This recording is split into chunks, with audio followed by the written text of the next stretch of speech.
Welcome to the Personal Tanya for the 13th day of Shvat. It's day 51 in our journey through the life-changing text of the Tanya.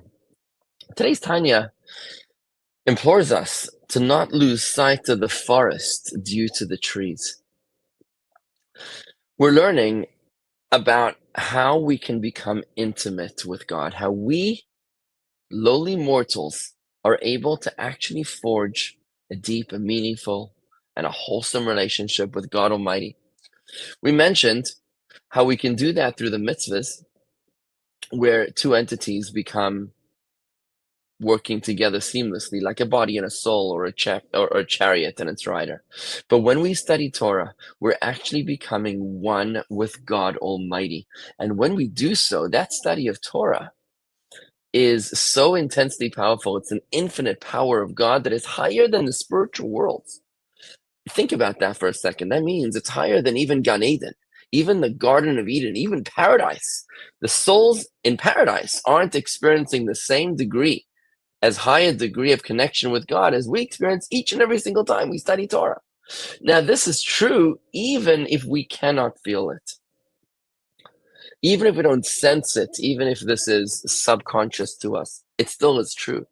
But the Alter Rebbe makes sure to tell us that the Torah, the study of Torah, is merely the door to the palace.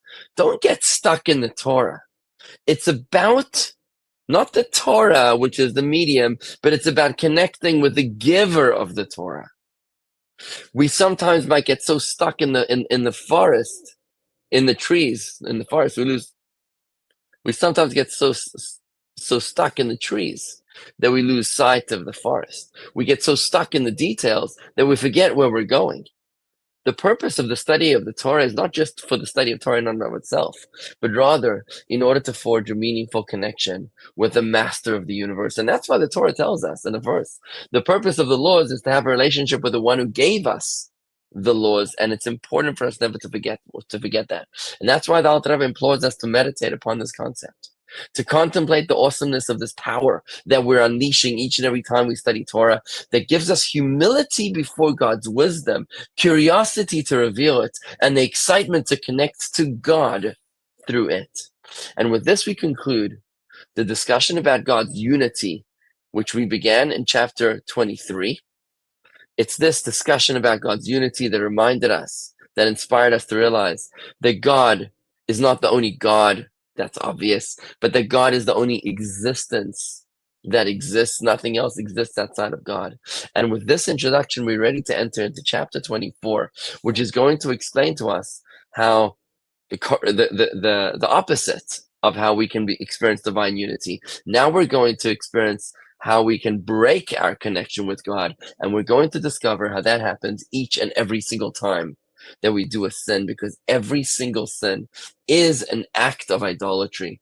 Because if God is everywhere, then anytime we sin, no matter how big or how small the sin is, we are rejecting God's unity. We are declaring that there is another God, our ego, which is the other God, and hence we will be able to unleash the natural love, the hidden love, which has the power to give us, to channel us into self-mastery, to becoming a Beinoni. So for right now, that's a wrap. Let's try to apply. You can do this.